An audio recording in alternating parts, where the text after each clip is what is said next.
welcome back. We just warmed the old 830 up, and then what we're going to do next is we're going to retorque the heads on it, and we'll adjust the valves again, and then put the sheet metal back on it, and she should be ready to go to the field. All right, so we warmed it up, and the main reason for warming an engine up is we want to make sure that when we torque it, we are at our specs when the engine's warm. Torque specs on a warm engine and a cold engine will be a little bit different. So to do this, we have to pull off our valve train. And then once we pull our valve train off, we can start torquing. Now, I'm going to put some gloves on because these are a little bit on the warm side. I want to check a couple things out. I've got some oil up here on the push rod, so that's good. That's what I wanted to see. I had a little more oil pooling right here. I just wanted to make sure that we were getting lubrication. Now, this engine also has what we call a decompressor. And so we can decompress, or basically lock open some valves. And this is the decompressor right here. I may have to have a pair of vice grips to pull that out. But the decompressor there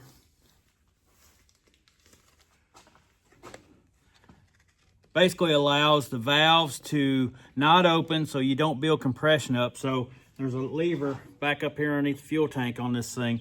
And so you would twist that decompression valve, and what that would do is, I'll show you. Well, it won't show, I can't show you right now because I've already loosened everything up, but what that would do is that would lock valves open and allow for no compression, so then you can spin the engine to warm it up per se for cold starting, and then you flip that decompressor down and that allows compression to build. So then you built a little bit of heat up in there and got the engine turning and some oil lubricating and everything like that.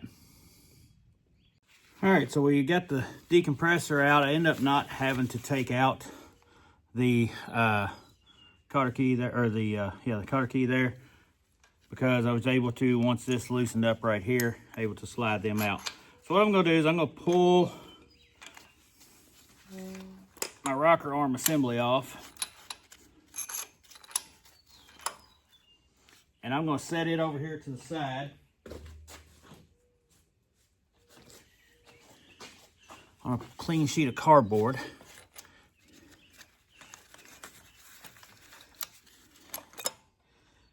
And I'm gonna make sure I put them the way they were,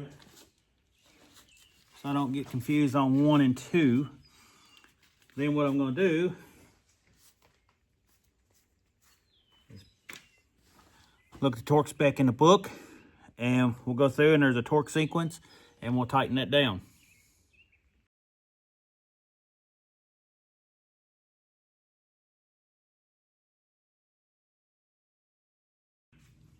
All right, so normally you would start off with 50, 100, and 150. If you're installing the heads new, you would torque them in that pattern, the sequence at that foot-pound.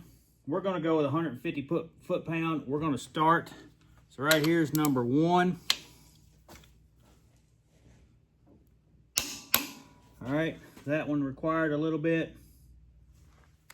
Number 2.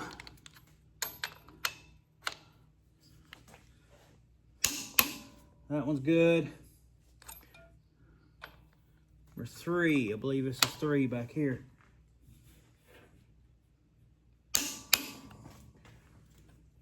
Four is next to it.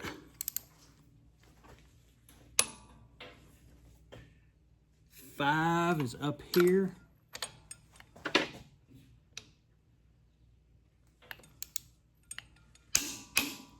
All right. 6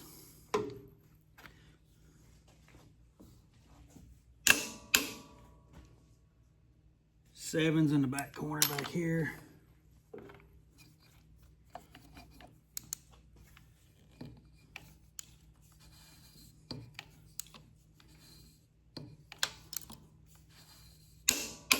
All right, there's 7. 8's in the front corner up here.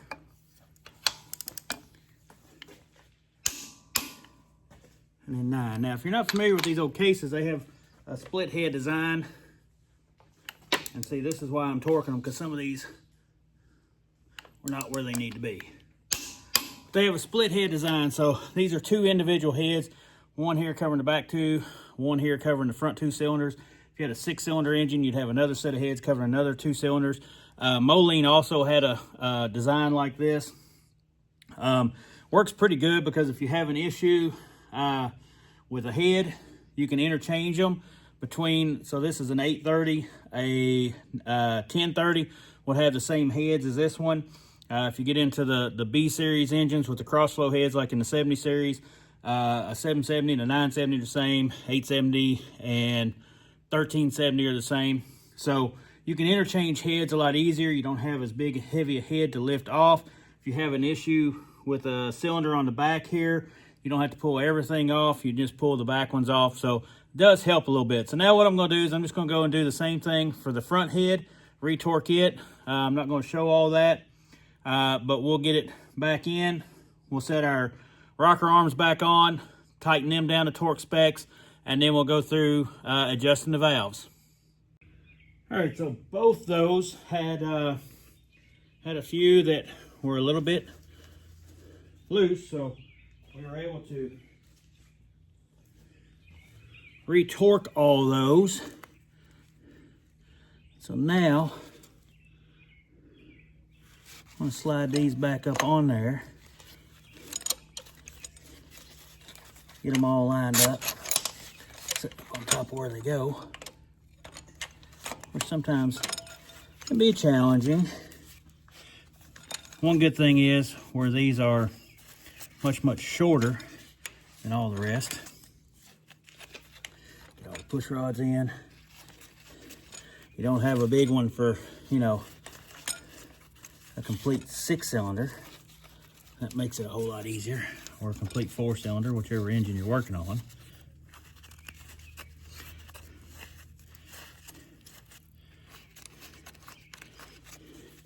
Now, when we originally pulled this engine down to put head gaskets on it, it probably does need some work on the bottom end of it. Oil pressure is good and everything, but it could use, you know, a few things on the bottom end. Probably some rings, you know, maybe some sleeves. I don't know. Rings may get it. It may need the whole 9 yards. I don't know.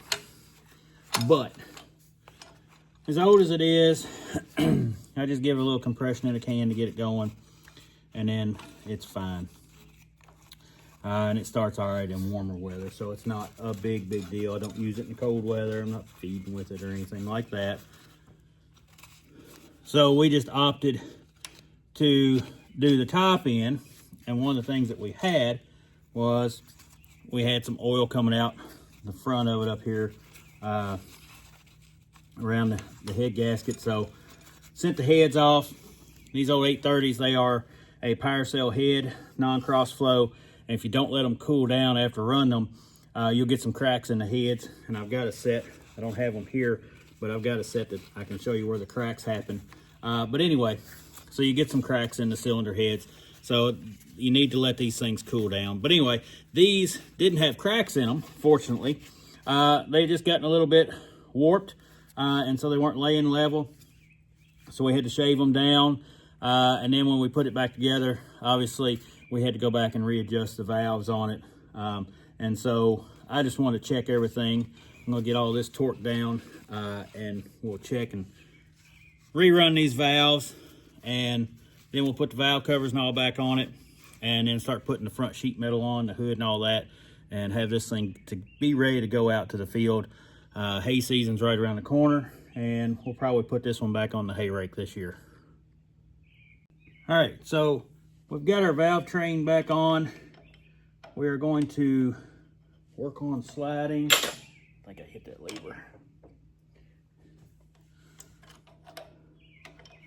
Our decompressor back in. Might hand tighten that one a little too much. Let me back this one off just a little bit more.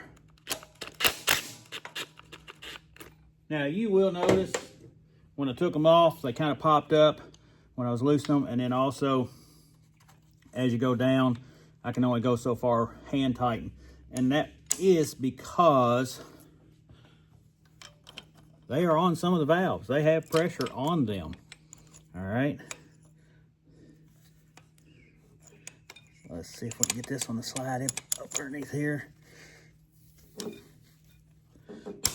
And not all these old cases will have this. You get into a Comfort King or a little bit newer, they will go away from the decompressor on that. So I ran all these down with a 3/8 drive ratchet. I'm going to torque them now. The torque spec is between 54 and 64, so I'm going to set mine at 60. I'm just going to run them down a little bit. I'm not going to... want to get close to the torque, feel a little pressure on it. But I want to kind of keep them even. I'll probably torque this one first. There we go. Go to this one. Back to here. That just pulls them down nice and even. You got to make sure that your oil fill is right there, down in that little spot in the cylinder head. Very important because that's what lubes your rocker arm.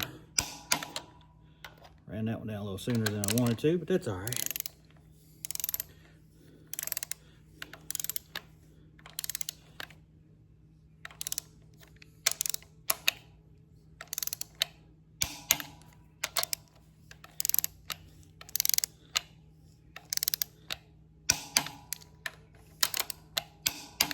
All right, those are all torqued down.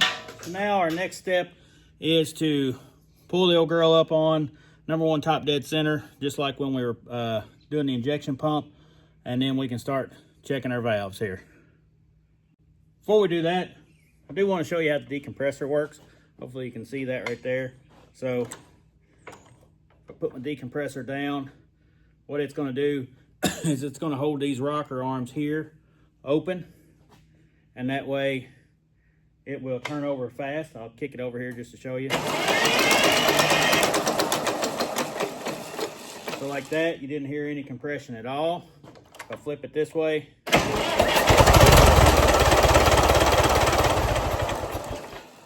you had compression. All right, so that's kind of what the decompressor does. And also I like to use it so I can flip the decompressor down, and now when I have to rotate this by hand to get up on top dead center, it's much easier for me to rotate. All right, so there's a couple of ways to tell when we're on top dead center. First of all, we're going to get our flywheel pulley there matched up with our indicator, our little needle there, and we're pretty close to that. I can move it just a little bit more. Then on most tractors, we go up and we look at our valves, our rocker arms, and see if our valves are closed, because we're going to be on compression, so both valves should be closed. If we look here, this valve is down, which means that that rocker arm, all right, you can see where it's not even touching on the decompressor. That rocker arm is down. That's the exhaust. So we're on the exhaust stroke, okay? The other way is to go back on this 830 is we can look in here in our inspection hole, and we're looking to see if we see our timing mark in there, and I do not see that. So we're going to rotate it over again until our mark comes back up, and then we'll see what we got. All right, so we have turned it another full turn, all right, and 360 degrees. So we're back on our timing mark there. As you can see, try to get the light where I can see. You can see right in there, there's our pump timing mark. And then if we go up and we look at our valves up here, our rockers on our valves, all right, and I'm going to have to take the decompressor off. But we should have slack in our rocker arms. both of them, okay? So that means our valves are closed and we have 0 pressure on it. So that means we are at top dead center of the compression stroke on the number 1 cylinder. So now we're going to do the valves. So we're just going to have to rotate through in the firing order of this engine. Usually the firing order is written on the side. This one's 1, 3, 4, 2. I'll follow the manual as far as going through them, and it'll tell me how many times to rotate and everything. And then you can always check your valves and rockers like this to make sure that they are closed all the way. Alrighty, we are back. So I looked in the book and it does say that these need to be done cold. So basically what I've done is I've let them cool off for 2 or 3 hours, went and did a few other things around the shop and outside on the farm. So 25 thousandths, that is what both the intake and exhaust are. All right. So what we're going to do here is we're going to see if she'll slide in. My arm appears to be in the way right there, so let's do it like this. All right. So a little bit tight on the exhaust, probably a little bit tight on the intake. We can loosen them up a little bit. They just barely do not want to slide in there, okay? So, to loosen these up, we got a 9/16 wrench, screwdriver. We are going to loosen this nut here. That's a lockdown nut. Kind of hold the screwdriver to hold it still. All right, now I can turn the screwdriver to back it off a little bit.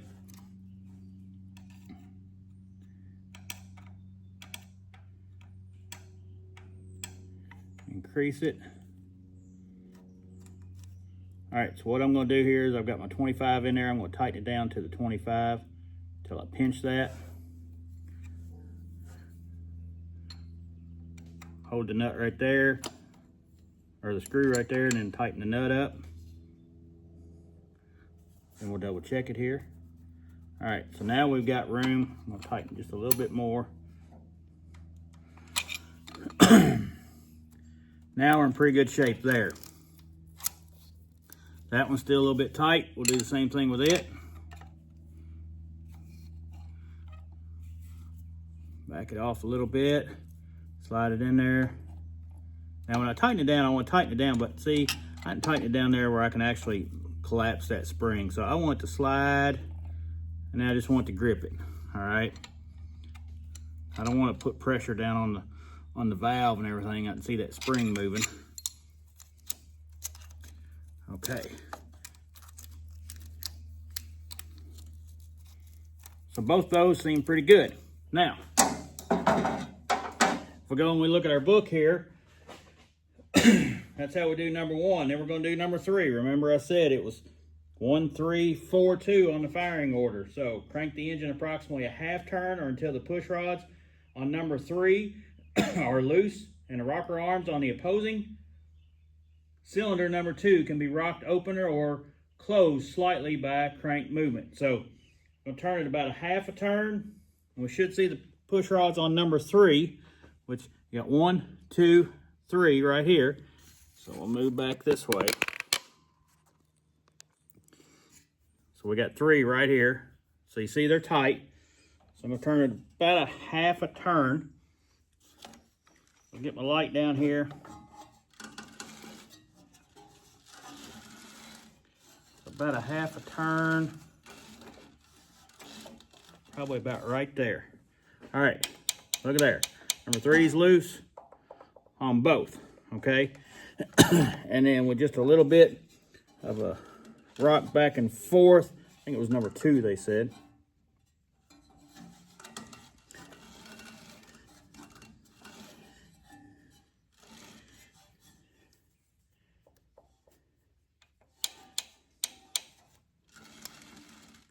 There's number 2. So we're probably gonna go to right about right there.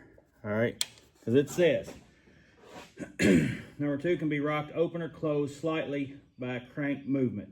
Okay, so slightly by crank movement, it's right there. There it's open. There, that one's closing. So we'll move it back just a little bit. Now, some of these crankshafts that haven't been painted on and everything else, they will actually have a mark on the opposite side, so you know what a half a turn is, okay? So let's do the same on this one. Let's get my 25 here. Let's check it. All right, it seems a little bit tight. And that one seems a little bit tight. Okay.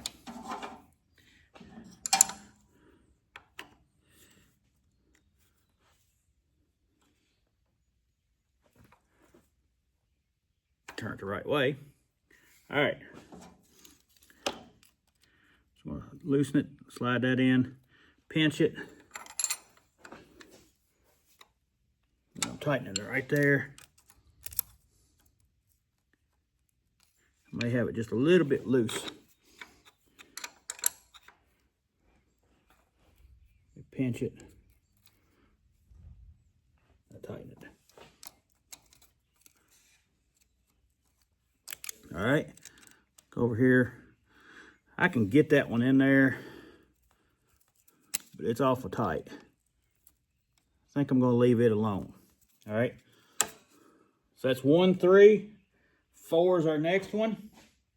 So cranking another half revolution until the push rod's on number 4. So on another half revolution, we should see our original mark come back up.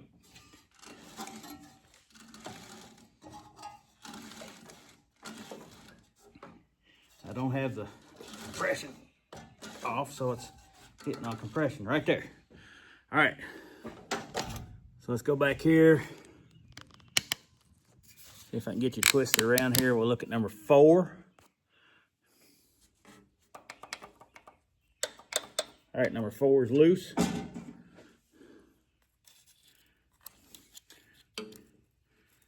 I can slide in underneath the intake or the exhaust. That one's a little bit tight, but I made it. I think I'm going to leave those alone. Now we should have to go another half revolution to get number 2. So like I say, if you have a mark on both sides that you can see, then you know exactly where a half revolution's at. I'm just watching it go around, and possibly what I should have done first time would be to check that I was halfway around and then put a maybe a different color mark on there. Maybe a black Sharpie, since I've got white on there that I could probably see with. So I'm going to say that those are good. It was just a couple of them here that were a little bit loose. So now the next thing is going to be to put our valve covers on. We'll drop them on, and we should be about ready to push it out the door. Have to put the hood and stuff back on it.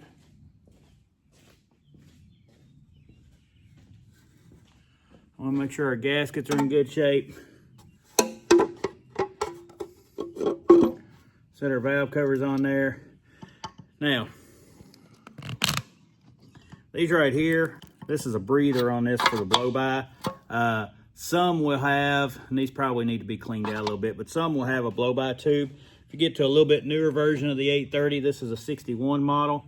You get to a little bit newer version, the Comfort King, they will have a tube that will run between the two valve covers and then come down the side of the front for your blow-by tube.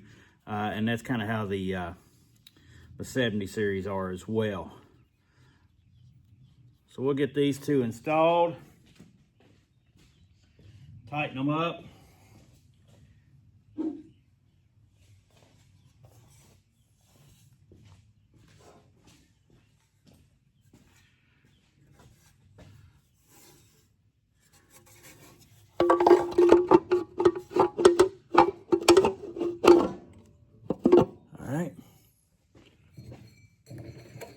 And then we'll put the hood on it, and the old gal will be ready to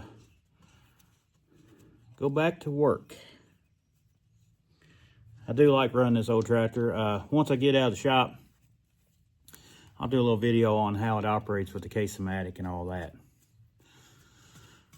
All right, well, I'm gonna finish up here and get the hood on. Next time you'll see this tractor, you'll probably see a tutorial on the Case-O-Matic. Thanks for watching. Like, leave some comments below. Let me know what you think. Have a good one. Hey, how y'all doing? It's Brian here with Grassy Springs Farms. We're getting ready to get this 830 back together, but I thought I'd show y'all a few things on it before I put the hood back on it. Let me turn this light off. If you've ever been around 830, maybe you just bought one. They have 3 sets of fuel filters on these. You've got your primary, secondary, and then you've got a 3rd stage up here. That hood's going to come down to about here, so you kind of have to see that. If you're going to bleed one out, a couple ways I've found to do it. Remove this bleeder, force a little bit of air into your fuel tank, not much, and sometimes that'll push through. The easiest way to bleed this one out though is to remove that bleeder, take you a little bitty funnel and pour some diesel fuel in it and fill it up that way. That seems to be the easiest. If you're wondering where the power steering pump on one of these is, it's right here. It's a belt driven pump. Got a dipstick on it. This one's a little bit low. You have to reach up in here underneath the hood, and it's a little bit of a pain to get to. The Comfort Kings were a lot taller, so their hoods gave you a little bit more room to reach underneath there. But I just thought I'd show you a few little quick things about an 830 case.